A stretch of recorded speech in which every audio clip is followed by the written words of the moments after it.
I searched how to buy shares of Cloud Star Acquisition Corp to show the process.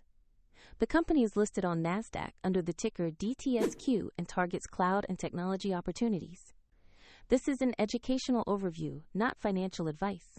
To trade, you need a brokerage account, and I will use eToro as an example to demonstrate the steps. After registering, you must verify the account with an ID and add funds before you can place a purchase. Use the platform search bar and enter the ticker DTSQ to locate Cloud Star Acquisition Corp.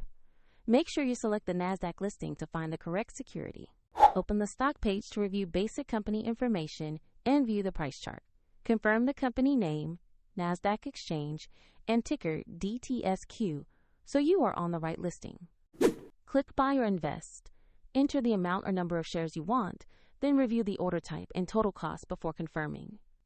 If the market is closed, your order may queue or convert to the appropriate order type, and the platform will prompt you to add funds if your balance is insufficient. After the trade executes, the position will appear in your portfolio where you can monitor it.